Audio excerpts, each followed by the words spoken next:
성경절을 외우는 것은 참 유익합니다. 그래서 우리 자신들을 위해서 해보시길 바랍니다.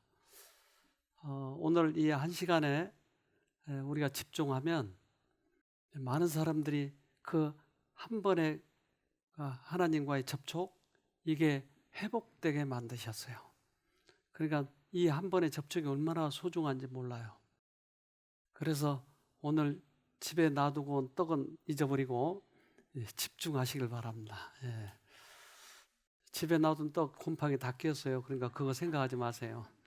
네. 오늘은 그 옛 계명과 새 계명에 대해서 좀 살펴보도록 하겠습니다. 성경에는 옛 언약과 새 언약이 있고 옛 계명과 새 계명이 있어요. 옛 언약은 엊그저께 제가 잠깐 설명을 했죠. 옛 언약과 새 언약의 분기점은 어디죠? 옛 언약은 순종하면 살리라. 그때는 우리가 순종할 수 있었어요. 그런데 죄를 짓고 나서는 순종할 수가 없었어요. 그래서 죄를 지은 다음부터 우리에게 주는 언약은 뭐였죠?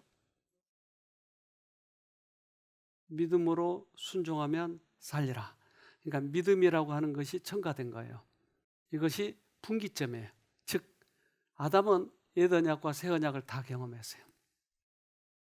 근데 옛 계명과 새 계명은 어떤 거냐는 거죠. 아담이 죄를 짓고 나서 쫓겨났어요. 그런데 그들에게 그때 당시 가장 첨단의 패션이 뭔지 아세요? 지금은 패션이 뭐죠? 양복을 입는 건가요? 옛날은 두루마기 입었는데 지금 첨단의 패션은 양복? 여자들은 뭐 입죠? 드레스를 입나요? 그러면 그때 당시 최첨단의 패션은 뭘까요? 네? 네, 가죽옷이에요. 네, 가죽옷을 왜 입혀요?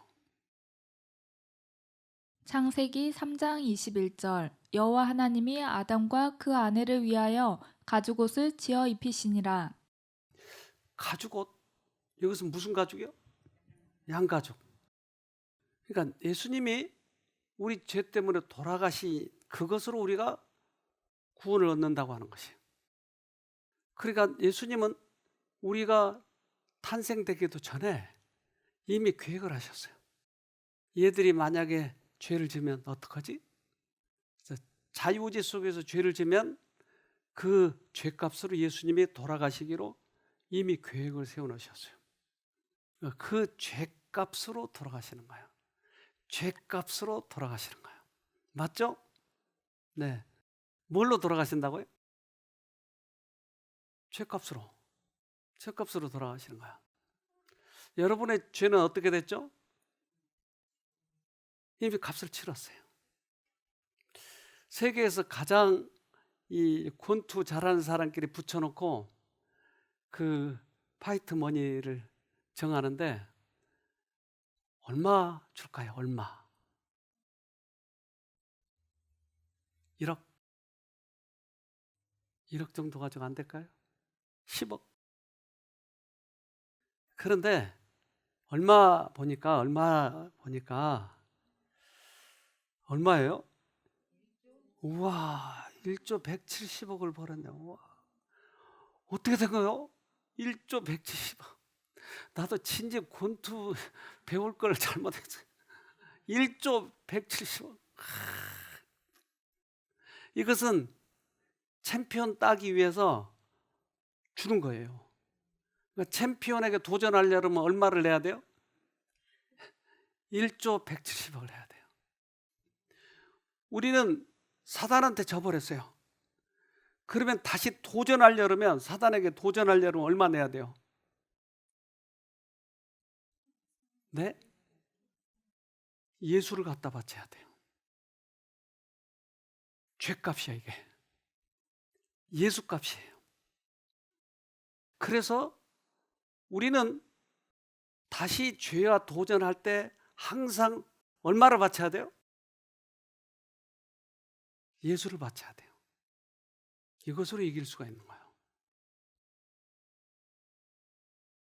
하나님은 그의 독생자를 주심으로써 이 두 가지 용서와 형벌 요구 조건을 다 충족시키셨다. 그리스도가 사람을 대신해서 죽으심으로써 죄값을 다 치르시고 용서의 길을 준비해 놓으셨다. 이미 다 치러놨다니까요. 용서의 값을 다 치러놨어요. 그러니까 우리는 그 예수 값을 항상 가지고만 있으면 언제나 도전할 때마다 이길 수가 있는 거예요. 근데 이거 없이 싸우려면 너무 힘이 드는 거예요. 도저히 이길 수가 없어요. 그래서 이것을 잊어버리지 말기 바랍니다. 우리 죄 어떻게 됐다고요? 용서됐어요? 네, 용서됐어요. 그런데 그 맨날 바가지 긁은 것 이거는 용서가 안 돼요. 그렇죠? 바가지 긁은 건 안 되잖아요. 네? 여자들이셔. 바가지 그동안 긁은 거 많잖아요. 이거 값은 어떡하죠? 용서됐어요? 좀 뻔뻔하잖아요. 이것도 용서됐나요? 그러니까 모든 죄값이라니까요. 이거 빼놓고가 아니고 그래도 하나 안 되는 게 있는데 그것은 고범죄예요. 고범죄. 이것은 죄를 알고도 짓는 거야. 맞죠? 고범죄는 용서가 안 돼. 그렇죠? 맞잖아요? 에? 고범죄도 용서된다고요? 정말이요? 모든 죄에 고범죄가 포함되어 있어요? 그럼요. 사람들은 이런 것에 고민하고 있는 거예요. 그러니까 모든 죄라고 하는 예수의 피값에 대해서 너무나 우리가 얕보고 있는 거예요. 창조주가 죽었다니까요. 그래서 모든 죄값을 용서받았어요. 맞죠? 자, 이렇게 정해놓고 우리 가봅시다. 이제 자꾸 죄책감이 시달리고 내 죄는 어떡하지? 계속 그러니까 이게 딱 마음에 확정을 해야 돼요. 예수가 내 죄값으로 돌아가셨다. 일본의 그 사형수가 가장 오랫동안 감옥에 있는 사형수가 40 몇 년 동안 사형수가 있었어요. 근데 이 사람이에요. 이 사람은 최장기 사형수였어요. 세계 최장기 사형수 하카마다 이와오 78세가 무죄 판결을 받고 풀려났다. 27일 세계 최장기 사형수가 마침내 석방됐다. 일본 법원은 그의 유죄 판결 근거로 사용된 증거가 조사 당국에 의해 조작되었을 가능성이 있다면서 석방 결정을 내렸다. 아, 이 사람이 석방됐어요. 그래서 그 누나가 계속 이 그 투서를 해가지고 석방이 됐는데 대법원에서는 석방. 근데 이 사람이 나와 보니까 치매에 걸렸어요. 와, 40 몇 년 동안. 그런데 지방법원에서는 얘는 틀림없이 이 사람을 죽였어. 그러니까 계속 지방법원에서 고등법원에서 그랬는데 대법원에 가니까 무죄. 우리 자신은 나 같은 놈은 죽어야 돼. 난 사람을 죽였어. 또 주위 사람들도 너 같은 놈은 죽어야 돼. 너 같은 놈은 죽어야 돼. 그래서 세상의 도덕은 그렇게 이야기하지만 대법원 예수는 뭐라고 그래요? 그건 네 죄값 때문에 내가 치렀어. 무죄야. 우리는 무죄. 법원에서 우리를 무죄라고 얘기하는 거예요. 과거에 아무리 큰 죄를 졌다 할지라도 그 죄값을 예수님이 치르신 거예요. 그래서 대법원에서는 무죄라고 얘기한 거예요. 고린도후서 5장 19절 이는 하나님께서 그리스도 안에 계시사 세상을 자기와 화목하게 하시며 저희의 죄를 저희에게 돌리지 아니하시고 화목하게 하는 말씀을 우리에게 부탁하셨느니라. 성경에서 가장 귀중한 진리가 이거예요. 우리 죄값 때문에 예수님이 돌아가셨다. 그것을 내가 받아들이면 구원이에요. 아무리 도덕적으로 선하게 살았다 할지라도 이거에 대한 확신이 없으면 구원이 없는 거예요. 믿음으로 구원하는 거예요. 믿음으로 구원하는 거예요. 맞죠? 네. 그러나 세상의 도덕은 그 죄값을 얼마만큼 내가 책임져야 된다고 생각을 하는 거예요. 그러니까 완전히 자유를 못 얻는 거예요. 우리는 죄값을 예수가 다 치르셨다고 마음으로 깊이 받아들일 때야 비로소 죄로부터 자유함을 얻게 돼요. 여기서 얻는 기쁨은 이루 말할 수가 없는 거예요. 하와는 왜 죄를 졌어요? 왜 선악과를 먹었어요? 감정과 생각이 들어온 거예요. 그 감정과 생각을 받아들여 버린 거예요. 창세기 3장 6절 여자가 그 나무를 본즉 먹음직도 하고 보암직도 하고 지혜롭게 할 만큼 탐스럽기도 한 나무인지라 여자가 그 실과를 따먹고 자기와 함께한 남편에게도 주매 그도 먹은지라. 진리는 죄값을 다 치렀다고 얘기하는데 감정은 계속 아니야, 네 죄값은 네가 갚아야 돼. 웬만한 죄야지. 계속 그렇게 감정이 얘기하니까 우리는 감정에 속아서 그 예수님의 진리를 못 받아들인 거예요. 그러니까 거기에서 진정한 평안을 못 누리는 거예요. 일본에 가면 왕개미라고 하는 개미가 있어요. 근데 이 왕개미에 천적이 있어요. 봅시다. 일본 왕개미가 몹시 흥분했습니다.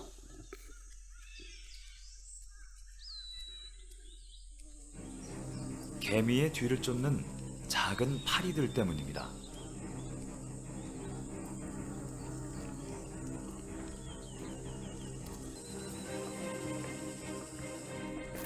주로 먹이를 찾느라 정신이 팔린 왕개미의 꽁무니를 노리죠. 하지만 왕개미는 엉덩이에 난 황금색 털이 센서 역할을 합니다. 아무리 뒤에서 몰래 접근해 와도 엉덩이의 털로 모든 상황을 감지합니다.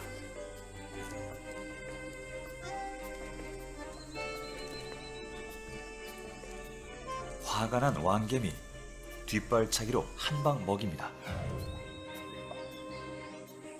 벼룩파리는 끊임없이 도전하죠. 파리는 개미의 몸에 산란관을 꽂고 알을 낳습니다.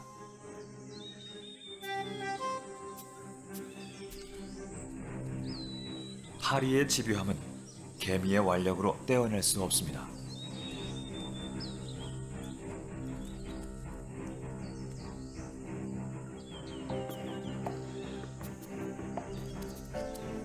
산란을 마칠 때까지 버틸 것입니다. 결국 개미는 도망치듯 집으로 향합니다.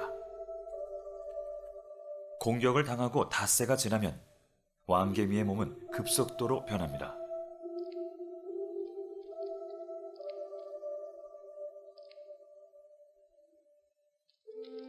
머리가 축 처져 바닥에 끌립니다.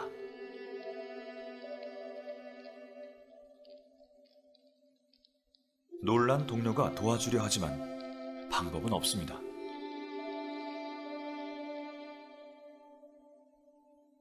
개미의 몸은 자라고 있는 파리의 유충들에게 점령당했습니다.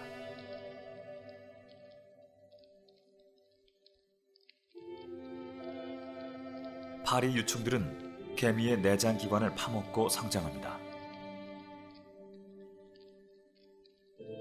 일본 왕개미들은 병든 개미를 갖다 버리지 못합니다.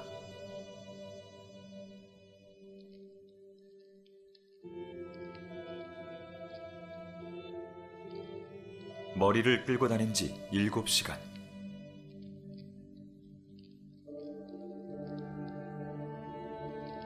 결국 떨어져 나가고 맙니다.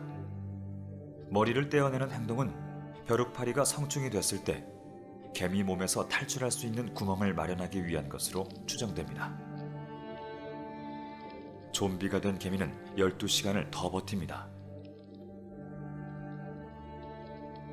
이 작은 몸을 나눠 가진 위험한 동거의 결과입니다.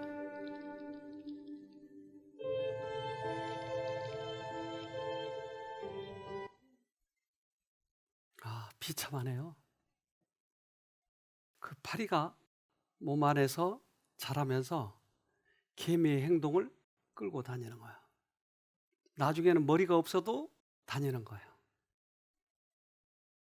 우리의 마음을 점령해버리면 사단이, 우리는 우리의 마음이 없어지고 사단이 우리를 끌고 다니는 거예요. 남을 보면 미워하고 시기하고, 원래 그렇게 우리는 태어나지 않았는데 질투하고, 죄가 더 좋고 하나님이 좋지 않고, 그래서 우리를 이렇게 끌고 다니고 말아버린 거예요. 사단이 언제나 우리를 계속 조종하고 있는 거예요. 왜 이렇게 돼버렸죠? 뭐 때문에? 파리 때문에? 우리가 왜 죄를 좋아하게 됐죠? 왜 유혹을 더 좋아하게 됐죠? 뭐 때문에? 죄 때문에. 죄 때문에. 그래서 이 죄는 우리를 언제나 조정을 하고 있어요. 마치 투사가 망토를 들고 싸나운 소, 달려올 때마다 망토만 받게 하고 사람은 피해버린 거예요. 남편의 행동을 사단이 조정하고 있으면 우리는 남편을 미워하는 거예요, 계속.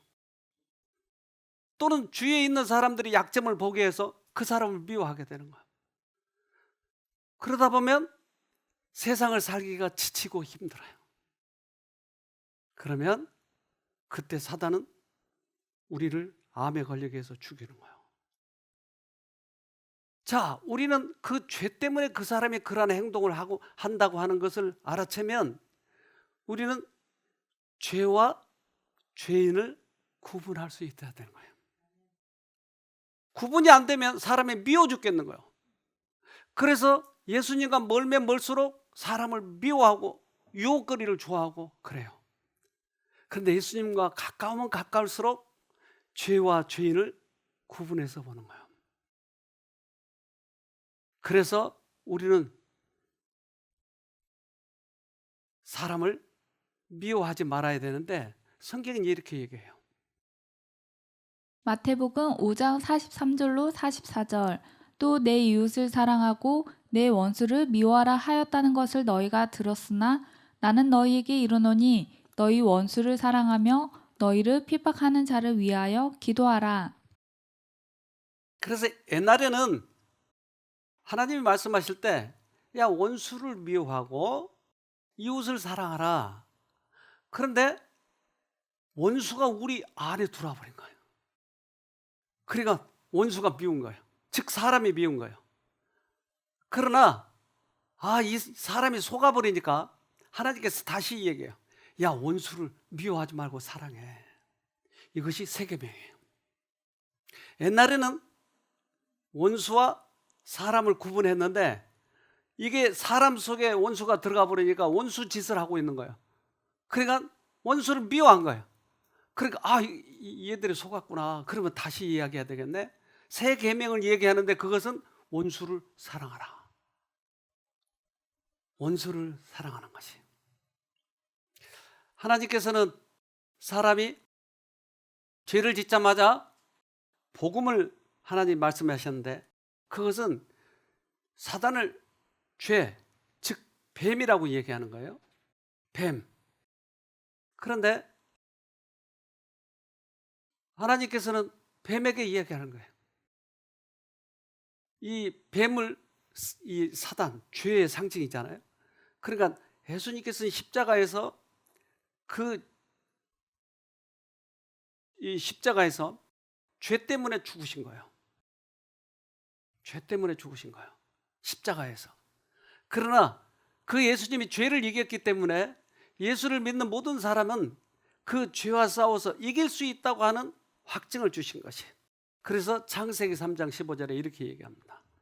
창세기 3장 15절. 내가 너로 여자와 원수가 되게 하고 너의 후손도 여자의 후손과 원수가 되게 하리니 여자의 후손은 내 머리를 상하게 할 것이요 너는 그의 발꿈치를 상하게 할 것이니라 하시고. 네. 자, 여기에서 첫 번째 약속은 너, 즉 사단과 여자의 후손, 예수님과 또는 예수님의 제자들, 예수님의 자녀들과 원수가 되게 한다 그런 거예요. 즉 예수님이 십자가에 죽으심으로 인해서 우리가 예수님을 믿으면 뭐가 원수가 된다고요? 옛날에는 우리가 아까 개미 몸통에다가 이 파리 알을 놔버리니까 사단에 의해서 우리는 조종을 당하고 있는 거예요. 그런데 예수님을 믿으니까, 우리 죄값 때문에 돌아가신 예수님을 믿으니까 누가 싫다고요? 누가 원수가 됐어요? 내가 너로 여자와 원수가 되게 하고. 누가 원수예요? 이제까지는 사단을 따라다녔지만 이 예수님이 죽으심으로 인해서 죄가 싫어진 거예요. 예수를 부르면 술이 싫어진 거예요. 옛날에는 술이 좋았는데 왜 싫어지죠? 이것은 예수님의 은혜예요, 은혜. 이것은 기적이에요. 죄인이 죄가 싫어진다고 하는 것은 기적이에요. 그러니까 우리가 옛날에는 술이 좋았는데 이제는 예수님 믿는 게 좋아. 교회 다니는 게 좋아. 왜 이렇게 바뀌었어요? 뭐 때문에?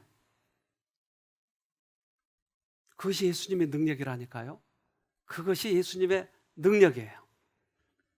각 사람의 마음속에 사단에 대한 적이 곧 예수 그리스도 안에서만 발견할 수 있는 구원을 요구하는 악에 대한 증오심을 심어주는 이 하나님의 말씀은 사람들에게 주신 믿음의 선물이다. 우리가 예수님을 믿으면 사단에 대한 적의가 생긴대요. 죄가 싫어진대요. 이렇게 해서 우리가 변화되어야지. 악착같이 내가 율법을 지키려고 선한 일을 하려고 하는 것은 의미가 없는 것이에요. 교회 안에 이것이 너무 팽배해요. 그래서 예수님을 믿음으로 우리가 어렵게 되는 것이에요.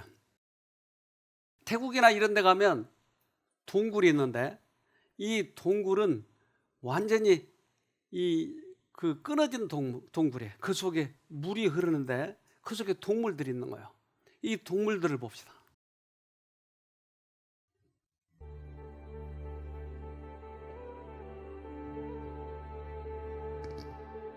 대개의 동굴은 외부 세계와 다른 동굴로부터 고립된 섬이나 다름없다. 이런 고립의 결과 기묘한 생물들이 진화해 왔다.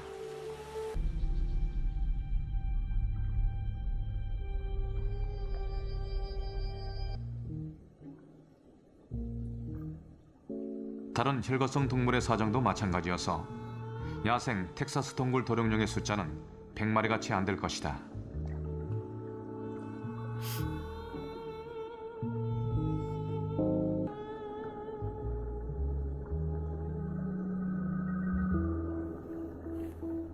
영원한 어둠 속에 살면서 피부 색소는 물론 눈마저 잃었다.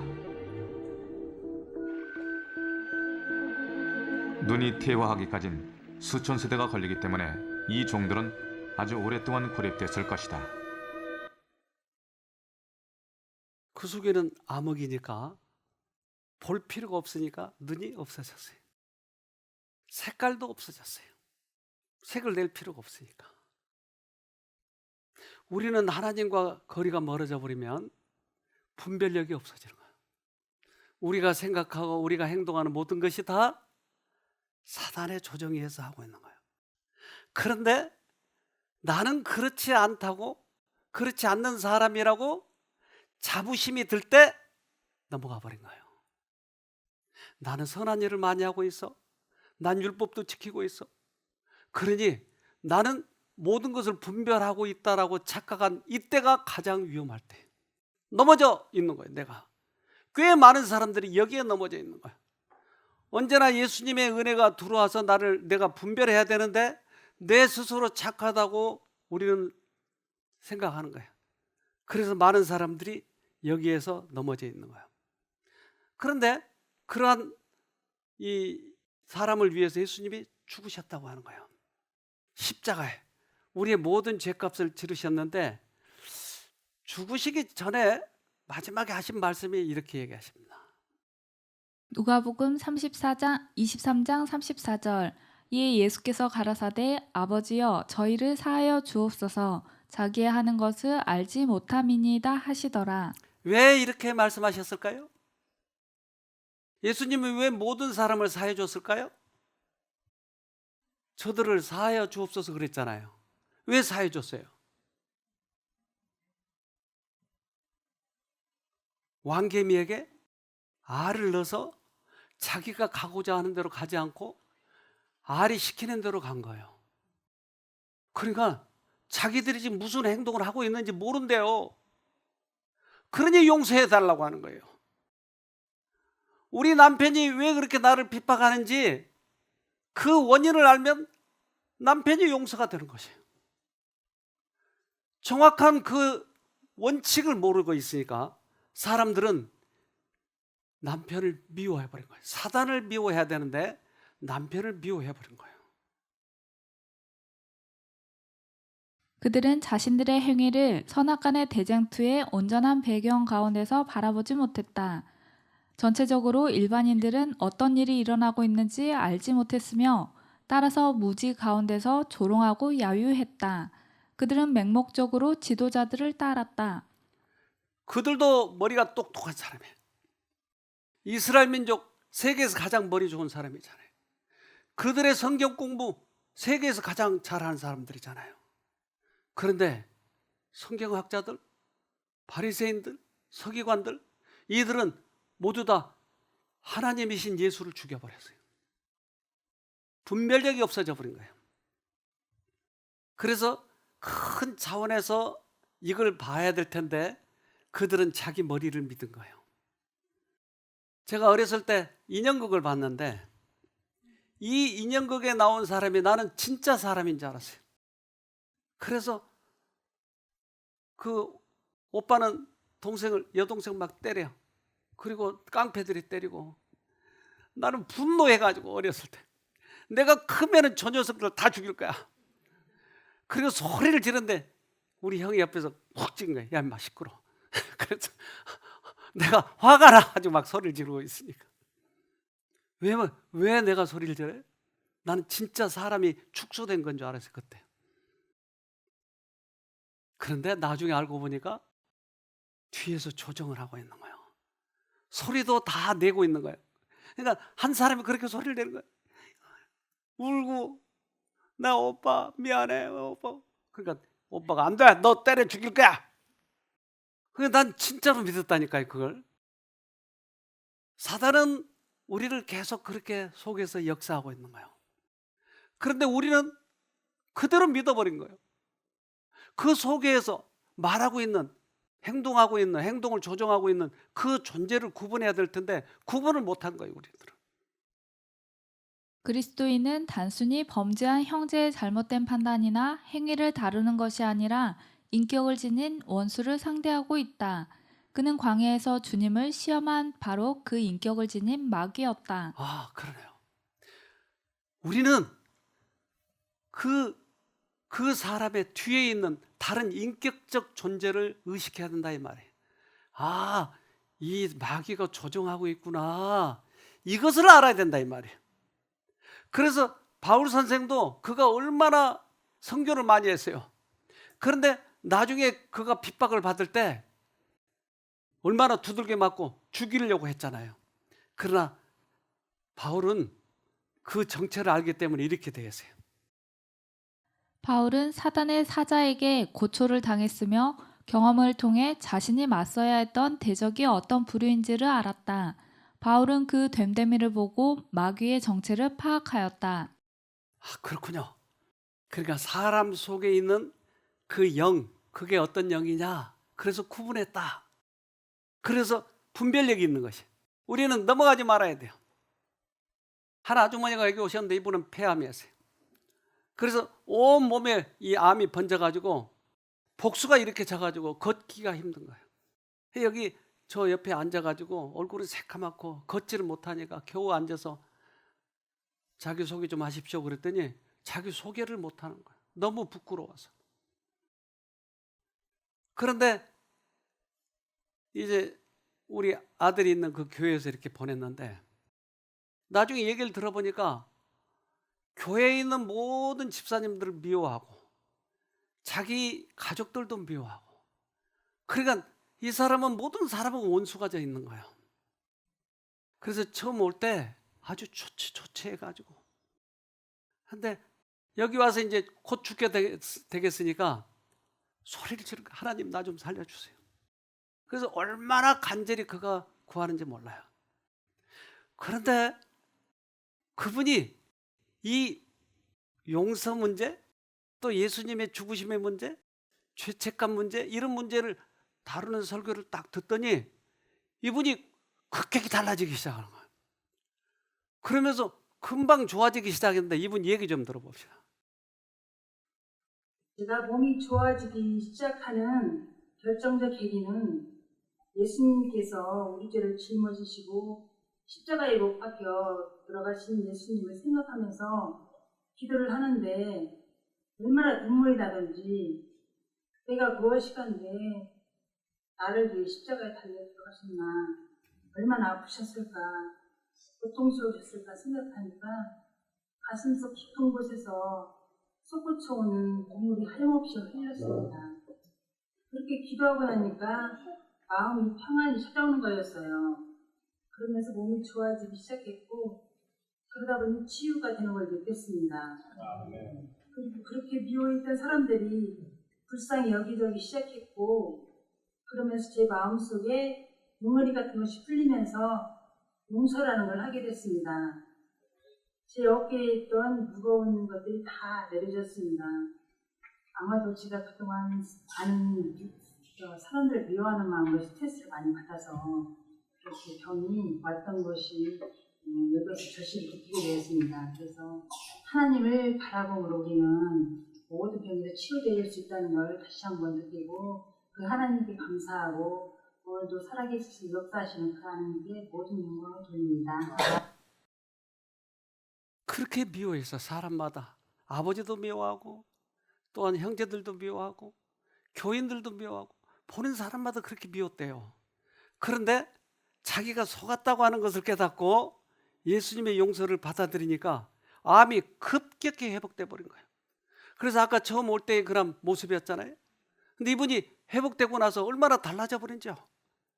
그러니까 암이 생긴 이유는 우리의 이 마음의 문제니까, 왜 내 마음에 이렇게 미워한 사람이 많냐는 거예요. 왜? 그건 사단에게 단단히 속아 있다는 얘기예요. 그렇다면 이럴 때 어떻게 하면 안 미워질 수가 있어요? 화장을 좀 하면, 그렇죠? 어떻게 하면 안 미워져요? 예수님을 만나야 죄가 미워지는 거예요. 사람은 사랑하게 되고. 여기에 속으면 암이 걸린다고. 이분이 그렇게 해서 암에 걸린 거예요. 그러니까 여기에서 벗어나니까 급격히 좋아지는 거예요. 예수님이 그것 때문에 돌아가셨다고 하는 거예요. 이사야 53장 5절. 그러나 그는 우리의 죄악 때문에 고통을 당하고 우리가 범죄하였기 때문에 그가 무서운 채찍에 맞아 살이 찢어진 것이다. 우리가 범죄하고서도 무사하게 넘긴 것은 그가 대신 형벌을 받았기 때문이다. 그가 우리 대신에 채찍을 맞아 우리 몸이 성하게 되었다. 예수님이 우리의 죄값 때문에 돌아가셨다는 말은 우리들의 질병값도 가지고 돌아가신 거예요. 그러니까 암이 회복이 되는 거예요. 예수님을 믿으니까. 여러분 이걸 액면 그대로 받아들이셔야 돼요. 그거 지식적으로 많이 들었어. 예수님이 십자가에 돌아가신 것 우리 용서하기 위해서 돌아갔어.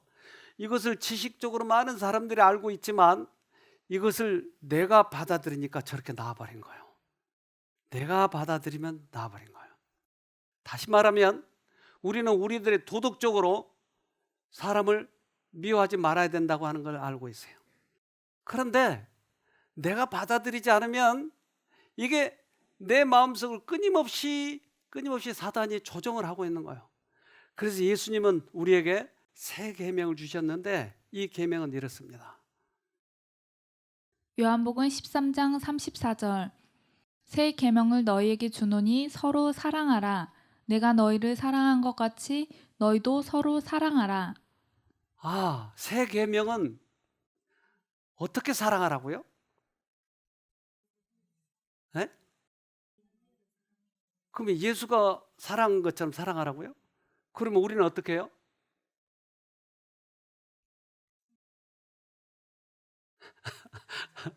어떻게? 남편의 죄 때문에 내가 죽어야 돼. 내가 너희를 사랑한 것처럼 서로 사랑하라. 이걸 제자들이 본 적이 없어요. 사랑이라고 하는 것은 인간 사회에서 가장 큰 사랑은 엄마가 자식을 사랑하는 거예요. 이런 정도까지만 봤어요. 근데 예수가 우리에게 주는 사랑은 뭐였어요? 원수를 위해서 죽는 거예요. 이거 할 수 있어요, 여러분? 그러니까 예수가 오시기 전에는 사람들이 이 사랑의 방법을 다 몰랐어요. 근데 예수의 생애를 보고서야 그걸 조금 깨닫기 시작한 거예요. 제자들은 그리스도께서 그들을 사랑하신 것 같이 서로 사랑하지 않았다. 그들은 그리스도께서 인간을 위하여 나타내신 충만하신 사랑을 아직 본 일이 없었다. 아직 본 일이 없었기 때문에 사랑의 극치가 뭔지를 모르는 거예요. 그런데 예수님이 오셔서 원수를 위해서 돌아가시는 것을 보고 그들의 사랑이 업그레이드 된 거예요. 한 아이와 이 아이 추운 곳에 벌벌 떨고 있는 아이를 한 아주머니가 만나서 이 글을 쓴 건데 한번 봅시다. 지난 겨울 몹시도 춥던 12월 어느 날 대구 반월당 분수대 앞에서 있었던 일입니다. 8, 9세쯤 되어 보이는 남자아이가 신발도 신지 않은 맨발로 이빨이 부딪힐 정도로 떨면서 신발 가게 진열장 안을 들여다보고 서 있었습니다. 그 옆을 지나가던 한 아줌마가 그 모습을 보고 맨발의 그 소년을 그냥 지나치지 않고 그 모습을 몹시도 측은하게 지켜보더니 조심스럽게 그 소년 옆으로 다가가 물었습니다. 꼬마야, 진열장을 왜 그렇게 뚫어져라 쳐다보고 있니? 그러자 소년은 이렇게 대답했습니다. 저는 지금 하느님에게 저 신발 한 켤레만 저에게 달라고 간절히 기도하고 있는 중이에요. 부인은 소년의 말을 듣고는 그 소년의 기도가 끝날 때를 기다렸다가 그 소년의 손을 잡고 가게 안으로 들어가 신발과 양말 여러 켤레를 주문했습니다.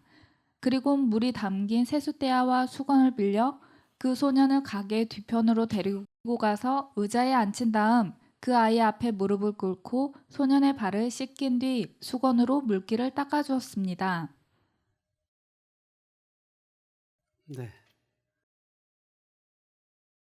이 부인은 점원이 가지고 온 양말 중에서 한 켤레를 소년의 발에 신겨주었습니다.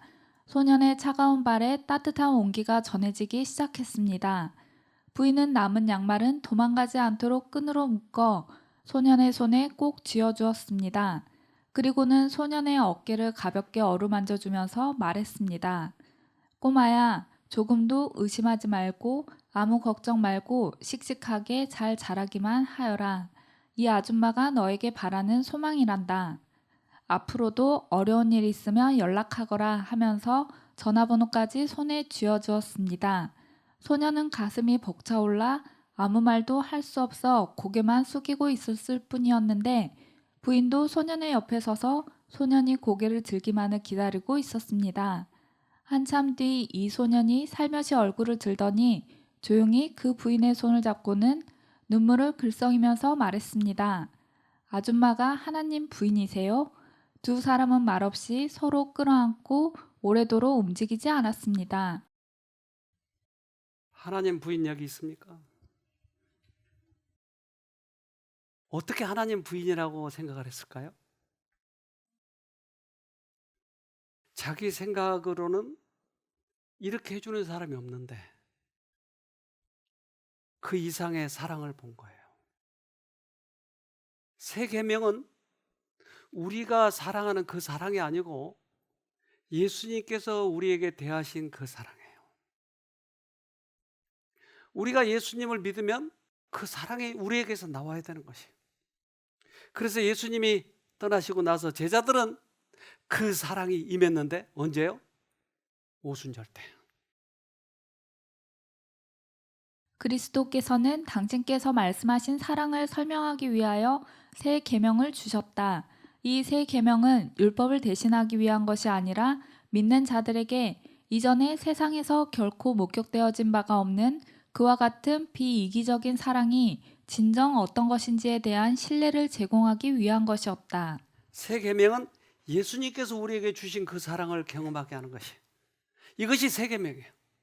우리는 예수님을 만나면 우리들의 머리에서 이제까지 한계된 그런 사랑을 했는데, 이제는 초인간적인 예수로부터 오는 사랑을 경험한 것이에요. 그것이 예수님의 생애였어요. 우리는 이 예수님의 생애를 본받고 살아가야 돼요. 우리의 의의를 자랑하려고 하면 우리는 절대 예수님을 못 만나요. 우리의 의의를 자랑하지 말고 예수님의 사랑을 계속 쳐다봐야 돼요. 옛 계명은 사람들에게 이웃을 그들 자신과 같이 사랑하라고 하였으나 새 계명은 예수가 그들을 사랑하신 것 같이 이웃을 사랑하라고 촉구하신다. 새 계명은 사실상 옛 계명보다 더 어려웠으나 그것을 성취할 수 있는 은혜가 아낌없이 공급될 것이었다. 어떻게 공급된다고요? 예수님이 우리 마음에 오시면 우리는 새 계명대로 살 수가 있어요. 그래서 우리는 이런 사람들이 종종 예수의 향기를 조금씩 내뿜을 때가 있어요. 만델라는 제가 참 존경하는 사람이에요. 이 사람은 사람이지만 실천을 하려고 애를 썼어요. 그런데 이 사람이 쓴 책을 보면 이렇습니다. 사람들은 내가 사람을 너무 좋게만 본다고 생각할 거예요. 그것은 내가 견뎌야 하는 비판이고 그래서 그동안 비판에 적응하려고 했어요.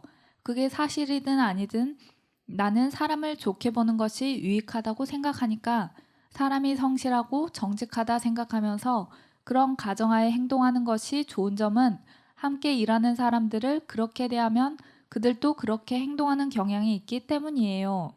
내가 상대방에게 좋게 대하면 좋게 대하는 것이. 자기 그 투쟁할 때 동료들은 왜 사람들을 자기가 대통령이 됐으면 사람들을 벌을 하고 쫓겨내고 해야 되는데 왜 그들을 모두 용서하느냐, 불만인 것이. 그런데 이 사람이 감옥에 있을 때 27년 동안 감옥에 있었어요. 만델라는 그 감옥 속에서 매일 싸웠는데 뭐와 싸웠냐면 자신과의 싸움을 싸운 거예요. 즉 한쪽에서는 야, 그놈들 죽여라, 그놈들을 사형시켜라, 네가 대통령 됐잖아. 근데 또 한쪽에서는 내가 너를 사랑한 것처럼 그들을 사랑해야 돼. 그래서 무조건 고백하면 모든 사람을 다 사면해버렸어요. 이 만델라 대단한 사람 아니에요? 자기를 그렇게 힘들게 한 그 모든 사람을 다 사면해가지고 자기 부하로 쓴 거예요. 대단한 사람이 이 사람은. 실생활에서 우리가 대하는 것은 신들이 아니라 우리 같은 평범한 사람들이요.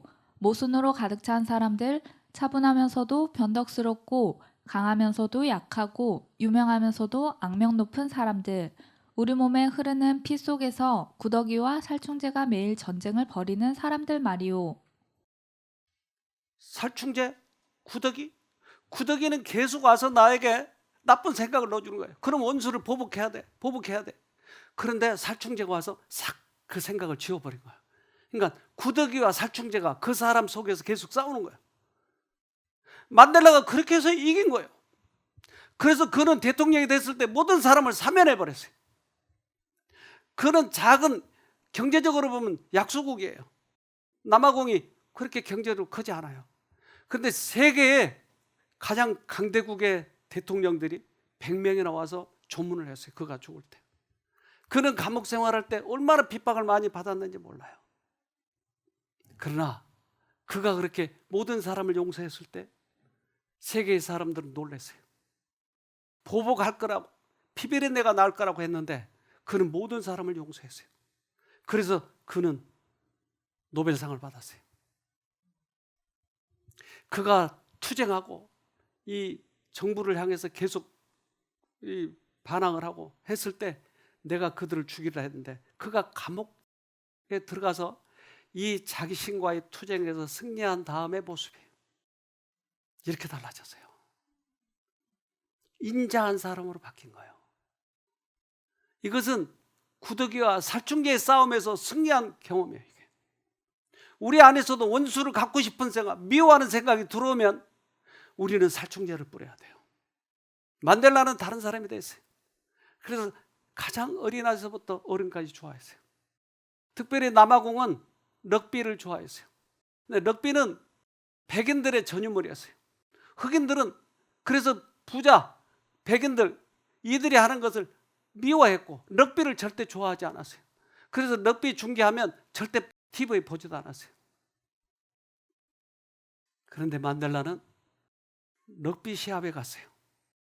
그리고 그 백인 주장에게 악수를 청했어요. 흑인으로서 럭비, 더구나 백인 주장하고 가서 악수하고 축하하는 것은 있을 수 없는 일이에요. 그러나 세계는 그것을 주시했어요. 얼마나 훌륭한 사람인지. 우리는 원수를 갚으면 시원할 것 같지만 원수를 갚으면 더 마음이 괴로워요. 왜 그러죠? 원수를 갚았는데. 그것은 사단이 집요하게 우리를 공격하고 있기 때문에. 왜? 자기의 무기를 썼기 때문에. 원수를 갚는 것은, 원수를 갚게 하는 것은 사단이었으니까. 그런데 원수를 용서할 때 왜 마음이 편해지죠? 이치적으로 이해가 안 되잖아요. 네, 하나님의 사람들은 원수를 용서할 것이에요. 미움에 대해서는 미움을 나타낼지라도 사랑에 대해서는 사랑을 나타낼 것이다. 그러나 증오에 대하여 사랑을 나타내는 것은 오직 하나님의 영에 의해서만 가능하다. 감사할 줄 모르는 자와 악한 자에게 친절하게 하고 보수를 전혀 바라지 않고 선을 행하는 것은 하늘 왕족의 표, 곧 지극히 높으신 분의 자녀들이 그들의 고상한 신분을 알려주는 분명한 표이다. 미움에 대해서는 미움으로 나를 괴롭힌 자는 같이 괴롭히고 원수는 원수를 갚아야 되는데 원수를 용서한 건 이거 어떻게 된 거죠? 이것은 하늘 왕의 자녀라고 하는 거예요. 하늘 왕의 자녀들은 용서하는 거예요. 이것은 만델라에게만 해당되는 것이 아니에요. 이것은 우리 모두가 하늘 왕족이 될 수가 있으니까요. 언제 해야죠, 이걸? 죽기 전에 잠깐? 언제 해야죠? 지금 하는 거예요, 지금. 그래서 하나님께서는 이렇게 말씀하셔요. 요한복음 13장 34절 새 계명을 너희에게 주노니 서로 사랑하라. 내가 너희를 사랑한 것 같이 너희도 서로 사랑하라. 우리 실천해 봅시다. 다른 사람은 아무렇게나 살더라도 우리만은 하늘 가야 할 사람 아닙니까?